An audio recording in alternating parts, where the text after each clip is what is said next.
Okay, बिस्मिल्लाहिर्रहमानिर्रहीम। आज हमने यूनिट नंबर 9 जो था वो स्टार्ट करना था, EPI expanded programme of immunisation. ठीक है, आपके जो कंटेंट के अकॉर्डिंग अगर देखा जाए तो ये चैप्टर नंबर 12 ऑलमोस्ट जो है ना वो बनता है। ठीक है, तो ईपीआई का जो हमने मतलब 2-3 बुक्स जो है ना वो हमने करना है इसको। एक हम यहाँ से अमजद महमूद मुंबई की बुक से करेंगे, एक आपने नवीद आलम की बुक से भी जो है ना वो इसको देखना है। ठीक है, सबसे पहले हम यहाँ से जो है ना उसको थोड़ा सा ओवरव्यू लेंगे। ठीक है, और उसके बाद जो है वो हम वहाँ पे शिफ्ट होंगे। सबसे पहले आपके पास ईपीआई की डेफिनेशन आ जाती है। डेफिनेशन आपने क्या करनी है, ईपीआई की वर्ल्ड हेल्थ ऑर्गेनाइजेशन की डेफिनेशन है। ठीक है, डब्ल्यूएचओ की जितनी भी डेफिनेशन हैं वो आपने करनी है। डब्ल्यूएचओ के अकॉर्डिंग क्या है, एक्सपेंडेड प्रोग्राम ऑन इम्यूनाइजेशन है। इसकी जो है वो एब्रीविएशन आपको आनी चाहिए। और ये स्टार्ट कब हुआ था, मई 1974 में। इसका ऑब्जेक्टिव क्या था, to vaccinate the children throughout the world, कि जितने भी मतलब बच्चे हैं वर्ल्ड के अंदर सबको को क्या करना है, वैक्सीनेशन जो है वो प्रोवाइड करनी है। To extend all the new vaccine and preventive health interventions to children, क्या आपने जो है वो वैक्सीनेशन के प्रोग्राम को जो है ना सिर्फ अपने एरिया में अपनी कम्युनिटी में जो है वो रखना है, बल्कि उसको एक्सटेंड भी करना है। ठीक है, और इसके अलावा क्या करना है, जो प्रिवेंटिव हेल्थ इंटरवेंशंस हैं जितने भी वर्ल्ड के अंदर डिस्ट्रिक्ट्स हैं उन सबको अपने प्रिवेंटिव हेल्थ इंटरवेंशंस जो है वो प्रोवाइड करनी है। तो ईपीआई की डेफिनेशन जो है वो वर्ल्ड हेल्थ ऑर्गेनाइजेशन के अकॉर्डिंग उसके अंदर ये सारी चीजें कवर करनी है। एक तो क्या है, वैक्सीनेट करना है बच्चों को। दूसरा ये कि एक्सटेंड करना है, सिर्फ अपने एरिया तक नहीं रखना बल्कि उसको एक्सटेंड करना है, उसको एक्सपैंड करना है। और तीसरा ये कि प्रिवेंटिव हेल्थ इंटरवेंशन जो है वो प्रोवाइड करने हैं जितने भी डिस्ट्रिक्ट्स हैं वर्ल्ड के अंदर उन सबको। तो ये हमारे पास 3 चीजें हैं जो इसके अंदर क्या हो जाएंगी, कवर हो जाएंगी। ठीक है, इसको हम कहते हैं ये ईपीआई की जो है वो मेन ऑब्जेक्टिव्स या मेन जो है वो इसके कह लो एलिमेंट्स में आ जाती हैं चीजें। ठीक है, और इसकी abbreviation expanded programme of immunisation. Objectives की अगर हम बात करें तो गोल आ जाता है जी। गोल क्या था ईपीआई प्रोग्राम का इम्यूनाइजेशन के अंदर, to reduce the mortality and morbidity, कि आपने जो है वो डेथ रेट को भी कम करना है। ठीक है, और जो डिजीज रेट है उसको भी आपने क्या करना है, कम करना है। Against the most common vaccine preventable disease जिस तरह के मीजल्स हैं, टीबी है, ठीक है, वूपिंग कफ आ जाती है या पोलियो की डिजीज आ जाती है। ठीक है, तो इन सब की वजह से जो डिजीजेस होती हैं या इन सब की वजह से जो डेथ रेट है उसको आपने क्या करना है, कम करना है। ये सबसे पहला हमारा ऑब्जेक्टिव था किसका, ईपीआई का। दूसरा ऑब्जेक्टिव क्या है, to immunise all the infant children against the most common vaccine preventable disease, कि आपने जितने भी बच्चे हैं उनको क्या करना है, इम्यूनाइजेशन प्रोग्राम के अकॉर्डिंग वैक्सीनेशन का प्रोसेस जो है वो उनका कंप्लीट करना है। To remove the measles infection, because जो पास्ट में मीजल्स का इन्फेक्शन था वो काफी ज्यादा मतलब ग्रो किया और उसने जो है वो स्पोरेडिक के तौर पर जो है वो कम्युनिटीज के अंदर स्प्रेड किया। तो इस वजह से उन्होंने कहा कि जो मीजल्स का इन्फेक्शन है उसको आपने क्या करना है, रिमूव करना है। To remove the maternal and neonatal tetanus, tetanus का जो था वो नियोनेट्स में सबसे ज्यादा टेटनस का जो था वो चांसेस होते थे, तो उसको जो है वो आपने क्या करना है, रिमूव करना है। To prevent the extra pulmonary TB, TB जो है टीबी की डिजीज चिल्ड्रन के अंदर स्पेशली उसको आपने प्रिवेंट करना है। 80% जो है वो ऑलमोस्ट आपने कवरेज प्रोवाइड करनी है जितने भी टाउन्स हैं उसके अंदर, और 95% नेशनल लेवल पे। ठीक है, कवरेज जो है प्रोवाइड करनी है, मतलब 80%। एक अगर एक टाउन की बात करें तो टाउन में 80% बच्चों को जो है वो वैक्सीन लगी होनी चाहिए। और अगर हम नेशनल लेवल पे बात करें तो 95% जो है वो नेशनल लेवल पे कवरेज जो है वो पॉसिबल होनी चाहिए। To remove the polio, polio को जो है वो रिमूव करना जैसे हमने पहले भी पढ़ा कि पोलियो बच्चों के अंदर जो है वो सबसे ज्यादा होने के चांसेस थे, तो उनको जो है वो रिमूव करना, उसकी वैक्सीन वगैरह लगवा के। And reduce the disability from poliomyelitis, और पोलियो से होने वाली डिसेबिलिटी यानी स्पेशली जो चलने फिरने से रिलेटेड है उसको आपने क्या करना है, कम करना है।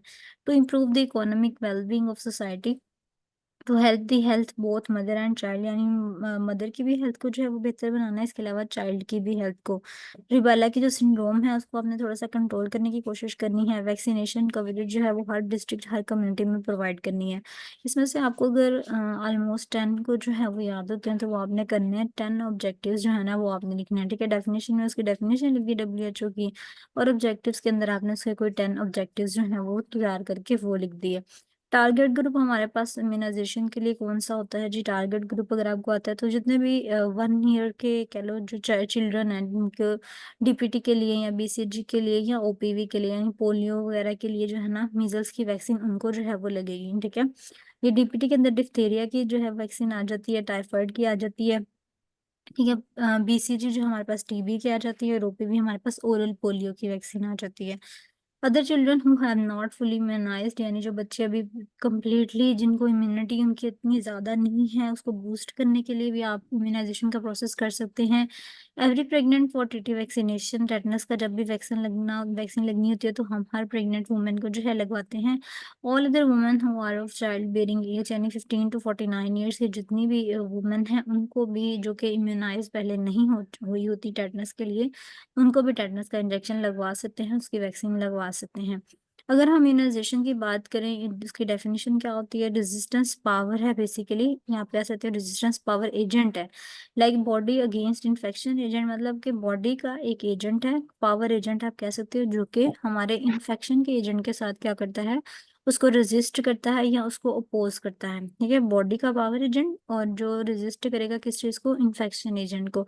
इन्फेक्शन एजेंट में आपके पास क्या चीज़ आ जाती है? बैक्टीरिया आ जाता है, वायरसेस आ जाते हैं। ठीक है, immunisation is a process of protecting an individual from a disease through introduction of a live killed और partial component of invading organisms. मतलब आपने क्या करना होता है? एक इंडिविजुअल को प्रोटेक्ट करना है, और उसको प्रोटेक्ट किस तरह से करना है? एक डिजीज से, और उसी के ही जो जर्म्स होते हैं, उसी ऑर्गेनिजम्स के कुछ कंपोनेंट्स जो लाइव भी हो सकते हैं, किल्ड भी हो सकते हैं। ठीक है, वो आपने उसके अंदर डालने हैं, और आपने उसको इंडिविजुअल को जो है वो प्रोटेक्ट करना है। तो इसको हम कहते हैं इम्यूनाइजेशन। हमने 2 तरह की इसकी जो है वो डेफिनेशन पढ़ी है। एक हमने पढ़ा कि हमारी बॉडी का पावर एजेंट है, जो कि प्रोवाइड करता है हमें रेजिस्टेंस अगेंस्ट इन्फेक्शन एजेंट। ठीक है, एक हमने ये पढ़ा। एक हमने पढ़ा कि हमारी बॉडी के अंदर कुछ जर्म्स हैं, उन्हीं के ही हमने कुछ किल्ड या लाइव पार्ट लेने हैं, और उसी को ही हमने क्या करना है? बॉडी के अंदर इंट्रोड्यूस करवाना है, जो जाके हमारे जर्म्स के अगेंस्ट जो है वो फाइट करेंगे और हमारी बॉडी को इम्यूनिटी का प्रोवाइड करेंगे। इम्यूनाइजेशन की इंपॉर्टेंस बेसिकली हमारे पास ये आ जाती है कि जितनी भी हमारे पास कम्युनिकेबल डिजीजेस हैं, उनको आप प्रिवेंट कर सकते हो। ठीक है, आप मॉर्बिडिटी की रेट को, मोर्टेलिटी के रेट को कम कर सकते हो। आप एक्टिव इम्यूनिटी जो है वो पर्सन के अंदर बूस्ट कर सकते हो, या कम्युनिकेबल डिजीजेस जो हैं हम उसको एलिमिनेट कर सकते हैं। हेल्थ को बेसिकली हमने इम्प्रूव करना होता है, यही हमारा बेसिक पर्पज होता है। ये जो स्केड्यूल आपको नजर आ रहा है नीचे इम्यूनाइजेशन का, ठीक है, ये आपने अच्छे से करना है, इसको आपने बना के याद करना है, और ये बिल्कुल आपको फिंगर टिप्स पे याद होना चाहिए। ठीक है, ये नेशनल इम्यूनाइजेशन स्केड्यूल है इन पेरेंट्स के लिए, चिल्ड्रन के लिए। डोज देखें, सबसे पहले हमारे पास टीबी की, बीसीजी यानी ये हेपेटाइटिस बी की है, ओपीवी ओरल पोलियो वैक्सीन जो मैंने आपको बताई है, पेंटाविलेंट जिसमें हमने ऊपर 5 जो है वो पढ़ी हैं, मीजल्स की डीपीटी का बूस्टर, मीजल्स सेकेंड डोज। ठीक है, ये आ जाती है, और उसके बाद डीपीटी बूस्टर, ओपीवी बूस्टर। अब ये जो उन्होंने मतलब ये ना डबल और ट्रिपल टाइम जो है ना वो इसको रिपीट किया। अगर आप अपनी नवीद आलम की बुक से देखेंगे ना, तो उन्होंने सिर्फ सिंगल टाइम जो है ना वो टेबल इसी तरह का ही होगा, सिर्फ उन्होंने ये सिंगल टाइम लिखा हुआ, मतलब ये डबल डबल नहीं लिखा होगा। लेकिन अगर आपने वहां से करना है तो आप इसको वहां से भी कर सकते हैं, और वहां पे थोड़ा सा इससे कह लो कि इजी लिखा हुआ है। ठीक है, एज कम्पेयर टू दिस जो उन्होंने यहाँ पे मेंशन किया ना, इससे थोड़ा सा इजी है वहां पे। आपने बेसिकली करना है क्या? जस्ट आप यहाँ से कॉन्सेप्ट ले लें कि अगर एक डोज है, जैसे बीसीजी की डोज लग रही है, कब लग रही है? बर्थ के ऊपर लग रही है, यानी 1 साल के अंदर अंदर लगनी है। ठीक है, उसकी डोज लगनी कितनी है? 0.05 मिलीलीटर लगनी है, जब तक बच्चा 1 साल का नहीं हो जाता। और जब 1 साल का हो जाता है तो उसके बाद 0.1 मिलीलीटर लगनी है। रूट उसका क्या होता है? इंट्राडर्मल होता है। ठीक है, साइड क्या है, कहाँ पे लगनी है? उसने लेफ्ट अपर आर्म में जो है वो लगाई जाएगी। हेपेटाइटिस की अगर हम बात करें तो 24 आवर्स के अंदर अंदर आपको पता है, मतलब at birth with in 24 hours उसको जो है वो इंजेक्ट किया जाता है। और अगर हेपेटाइटिस बी की डोज की बात की जाए तो वो ऑलमोस्ट 0.5 मिलीलीटर होती है, बस 0.5 मिलीलीटर होती है। ठीक है, और उसका रूट अगर देखा जाए तो इंट्रामस्कुलर होता है, और साइट उसकी राइट थाई होती है। इस तरह से आपने ये जो सारी डोजेस बताई हुई हैं, ओपीवी की कहाँ पे है और रूट क्या है, उसका साइड कौन सी है। मीजल्स की बात करें तो उसका रूट कौन सा है, साइड कौन सी है, ये सारे सबकी आपने डोज जब आपने देनी है उसको, कितनी डोज देनी है, क्या क्या रूट होना चाहिए, और कौन सी साइड से जो है वो प्रोवाइड करनी है, तो ये टेबल जो है वो आपने करना है। यहाँ से आपको इजी लगता है तो आप ये वाला टेबल कर सकते हैं, अगर आपको नवीद आलम से अच्छा लगता है, इजी लगता है, तो आप वहां से भी जो है वो कर सकते हैं। ठीक है, वैक्सीनेशन का प्रोसेस अगर हमने डिस्कस कर रहे हैं तो वैक्सीन जो है हमारे पास क्या चीज़ होती है? वैक्सीन की definition it is biological specific protection against A given disease. कहते हैं कोई भी डिजीज है, कोई भी स्पेसिफिक डिजीज है, उसके अगेंस्ट अगर आपने प्रोटेक्शन प्रोवाइड करनी है कुछ बायोलॉजिकल कंपोनेंट्स के थ्रू, तो उसको हम कहते हैं ये हमारे पास वैक्सीन है।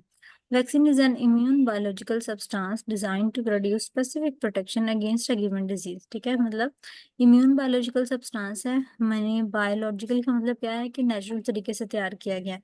इम्यून यानी इम्यूनिटी के लिए तैयार किया गया है। Design to produce specific protection देने के लिए अगेंस्ट अ गिवन डिजीज, किसी भी डिजीज के लिए स्पेसिफिक प्रोटेक्शन प्रोवाइड करने के लिए आपने जो चीज बनाई है, जो सब्सटेंस बनाया है, उसे हम कहते हैं वैक्सीन है ये। ठीक है, अब टाइप्स ऑफ वैक्सीन की अगर हम बात करें तो लाइव अटेनुएटेड है, टॉक्साइड है और इनएक्टिवेटेड है। ठीक है, ये भी इंपॉर्टेंट क्वेश्चन है, ये भी आपने अच्छे से करना है। कितनी तरह की वैक्सीन होती है हमारे पास? लाइव अटेनुएटेड होती है, टॉक्साइड होती है और एक हमारे पास इनएक्टिवेटेड, या आप उसको किल्ड भी कह सकते हैं। ठीक है, अब लाइव अटेनुएटेड जो वैक्सीन होती है वो किस तरह की होती है? सबसे पहले हम ये वाली पढ़ेंगे। It consist of live organism, यानी बिल्कुल जिंदा जान जो है, जर्म्स उनके अंदर डाले होते हैं। डेट हैव लॉस्ट द विरुलेंसी, मतलब उनके अंदर जो उनकी एक पावर होती है। आपको पता है कोई भी हमारी बॉडी में फ्लोरा है ना, तो उसके पास दो तरह के पावर्स होते हैं। मतलब एक तो वो हमारी बॉडी को नुकसान पहुंचाता है और एक हमारी बॉडी को वो कुछ फायदा भी पहुंचा सकता है। ठीक है, यानी उसके अंदर इतनी कैपेसिटी होती है कि वो किसी दूसरी चीज से लड़ सकता है।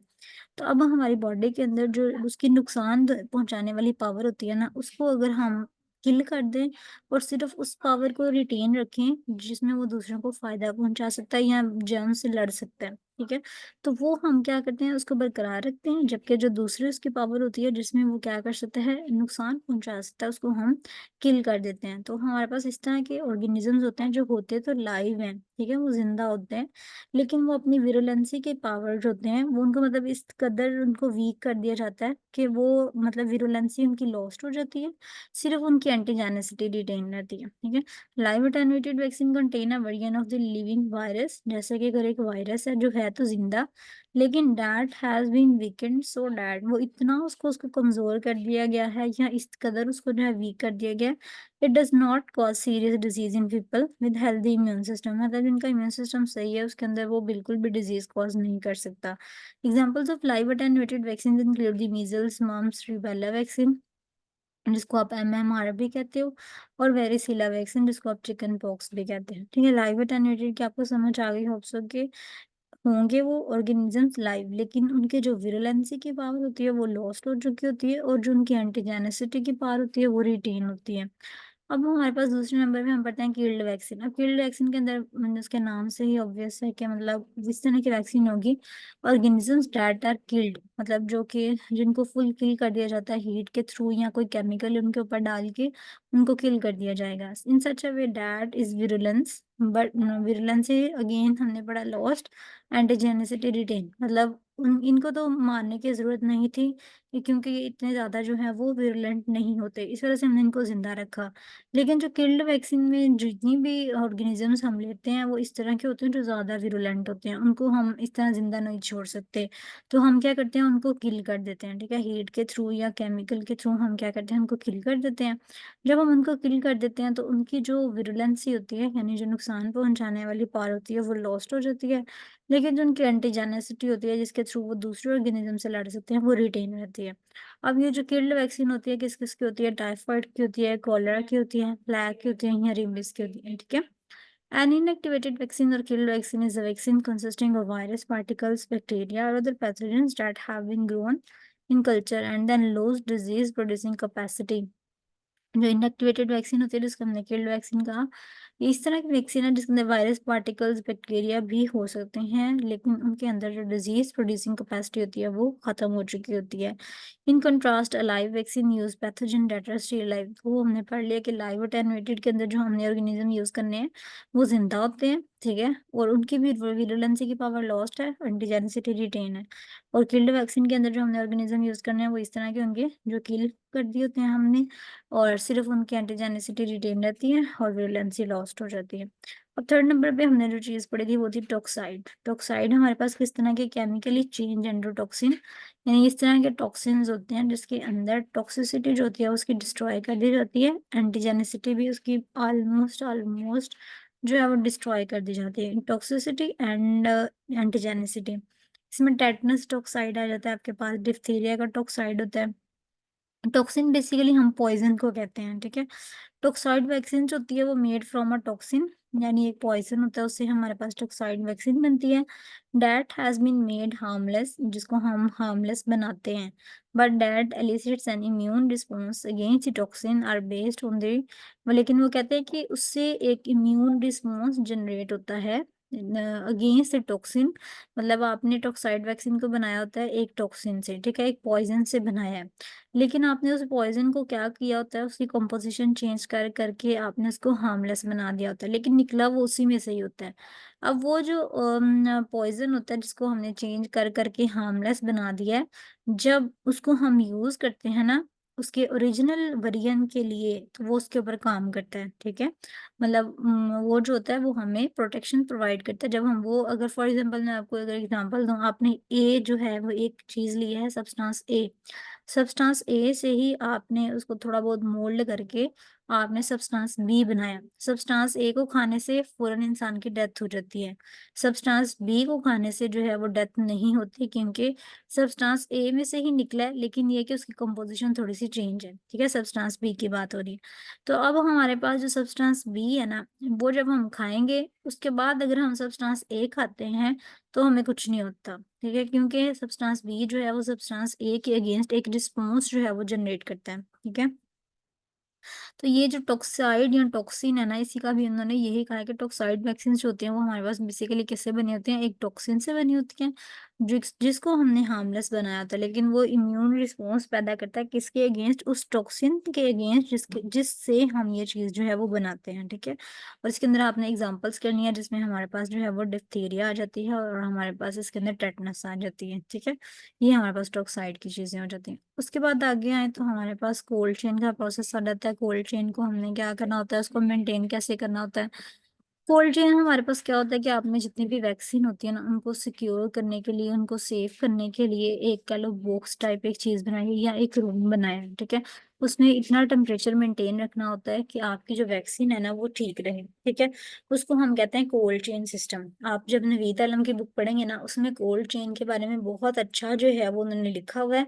नवीद आलम के अंदर आपने ज़रूर मैंने आपको 2 चीज़ें बताई हैं। एक आपने ईपीआई का जो शेड्यूल है वो आपने वहाँ से करना है, ईपीआई का जो शेड्यूल है ना टेबल वाला, वो आपने नवीद आलम की बुक से ही करना है, ठीक है? वहाँ पे बहुत अच्छा लिखा हुआ है और छोटा लिखा हुआ है एज़ कम्पेयर टू इसके, ठीक है? और सेकंड चीज़ आपने कोल्ड चेन का भी थोड़ा-सा वहाँ से पढ़ना है, ठीक है? कोल्ड चेन आपको वैसे तो समझ लग गई ना, कि जो वैक्सीन होती है उसको स्टोर करने के लिए हमने जो चीज़ एक रूम बनाया हुआ है, उसके अंदर टेम्परेचर मेंटेन किया होता है, उस प्रोसेस को हम कहते हैं सारा कोल्ड चेन का process. Vaccines are stored in the refrigerator, vaccine को हम स्टोर करते हैं किसके अंदर, रेफ्रिजरेटर के अंदर। Cold chain system is necessary if the vaccines are expose to heat. वो कहते हैं अगर तो वैक्सीन को कंटिन्यूअसली हीट मिल रही है ना, तो फिर वो क्या होगा, उसकी लाइफ शॉर्ट हो जाती है। इस वजह से हमें कोल्ड चिल सिस्टम जो है वो मेंटेन करना पड़ता है, ठीक है। All the vaccine should be kept in the health centre refrigerator at temperature 2 degree centigrade to 8 degree centigrade. ये एमसीक्यू में भी आया हुआ यूएचएस के अंदर कि 2 degree centigrade to 8 degree centigrade के अंदर हम इसका टेम्परेचर मेंटेन करते हैं। ईपीआई का क्वेश्चन भी यूएचएस के अंदर बहुत मरतबा आया हुआ है, ठीक है, वो भी आपने अच्छे से करना है। इम्यूनाइज़ेशन क्या होता है? वैक्सीन क्या होती है? वैक्सीन की टाइप कौन-कौन सी होती हैं? इम्यूनाइज़ेशन की टाइप कौन-कौन सी हैं? इम्यूनिटी क्या होती है? ये सारे यूएचएस के क्वेश्चन हैं। Among the vaccine polio is the most sensitive to heat, मतलब सबसे ज़्यादा जो है ना वो पोलियो सेंसिटिव होती है। उसको थोड़ी-सी भी हीट मिले ना तो पोलियो की वैक्सीन जो है वो ख़राब हो जाती है। It should also be remembered that freezing also damage the vaccine. अब ये तो पोलियो की वैक्सीन की बात हो रही थी कि जो हीट से डिस्ट्रॉय होती है। अब हमारे पास कुछ इस तरह की वैक्सीन्स होती हैं जो कि कोल्ड कोल्ड एनवायरनमेंट से जो है वो ख़राब हो जाती हैं। उनके अंदर कौन-कौन सी आती है? डीपीटी की आ जाती है, ठीक है? डिप्थीरिया की वैक्सीन जो है और टेटनस टॉक्साइड जो है उसकी वैक्सीन आ जाती है। Expiry date is printed is the vaccine should be use after its date of expiry, मतलब वो कहते हैं कि एक्सपायरी डेट जारी बाद उसके ऊपर प्रिंट होती है, तो वो उसकी डेट ऑफ एक्सपायरी के बाद आपने उसको यूज़ करते हुए थोड़ा सा ख्याल करना है। Keep the refrigerator in cool room, आपने इसको ठंडे जो है वो इन्वायरमेंट में रखना है। वैक्सीन को आपने नीटली स्टॉक करना है, उसको जो है वो बॉक्सेस के दरमियान जब भी आपने देखना है एयर जो है वो उसके दरमियान मतलब थोड़ी सी मूव आउट हो सके। मीजल्स और पोलियो की जो वैक्सीन होती है उसको आपने फ्रीजर के अंदर रखना है। Keep DPT BCG on the middle shelf, इसको आपने टॉप पे रखना है, इसको आपने मिडल पे रखना है। Keep the door closed when needed, open and door and take vaccine, observer and quickly close the door. आपने बाद में जो है ना वो हमेशा दरवाजे को बंद करना है। डिजीजेस कौन कौन सी है? टेटनस है, मीजल्स है, डिप्थीरिया है, वूपिंग कफ है, पोलियो है, टीबी है, हेपेटाइटिस है। ठीक है। नर्सेस का बेसिकली जो इंपॉर्टेंट क्वेश्चन है कि नर्सेस का क्या रोल होता है इम्यूनाइजेशन के अंदर, तो सीएनए यानी जो नर्सिंग असिस्टेंट है यहाँ, वो क्या रोल प्ले कर सकते हैं? एडमिनिस्ट्रेशन ऑफ वैक्सीन, की जब वैक्सीन लगानी होती है तब वो इंपॉर्टेंट रोल प्ले कर सकते हैं इम्यूनाइजेशन के प्रोसेस के दरमियान। Vaccine has a significant positive impact on the health of the population, कि अगर आप वैक्सीन लगवाते हैं तो बहुत ज़्यादा डिजीजेस से आप जो है वो प्रिवेंटेबल होती हैं। Nurses staff the front line of immunisation, ठीक है, जो नर्सिस स्टाफ हैं जो बेसिकली इम्यूनाइजेशन के फ्रंट लाइन वर्कर हैं, they also provide patients with evidence based information about vaccine safety. मतलब वो ना सिर्फ इम्यूनाइजेशन करवा सकते हैं या वैक्सीन लगाती हैं, बल्कि वो अवेयरनेस भी प्रोवाइड कर सकती हैं कि वैक्सीन को आपने सेफ किस तरह से रखना है, उसके साइड इफेक्ट्स कौन कौन से हो सकते हैं या उसकी इंपॉर्टेंस क्या है। ठीक है। In some countries nurses administer all the vaccination process, मतलब कुछ कंट्रीज इस तरह की भी होती हैं जहाँ पर नर्सेज को ये सारा काम दिया होता है कि वैक्सीन की जितनी भी एडमिनिस्ट्रेशन का काम है वो नर्सेज ने ही करना है। ठीक है। तो ये कुछ उनके कह लो कि रोल्स आ जाते हैं कि इम्यूनाइजेशन में नर्सेज क्या क्या रोल जो है वो प्ले कर सकती हैं। ठीक है। तो ये हमारे पास जो है ना वो इम्यूनाइजेशन का टोटल आ जाता है एक ओवरव्यू चैप्टर में कि इसमें से हमने करना क्या क्या है। ठीक है। और इसके अंदर चीज़ें जो हैं वो कौन कौन सी आती हैं।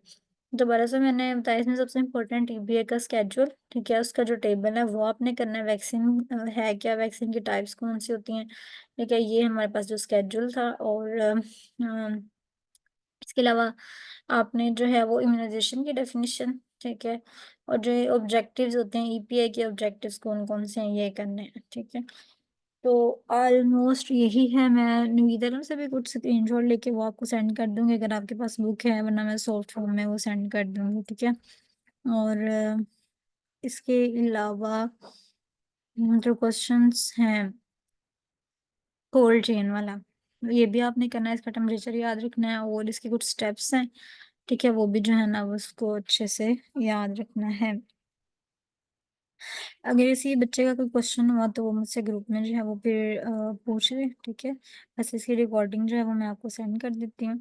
नेक्स्ट जो है वो हमारा लेक्चर कल होगा और ऑलमोस्ट 5 बजे जो है वो स्टार्ट कर देंगे। ठीक है। अल्लाह हाफिज़।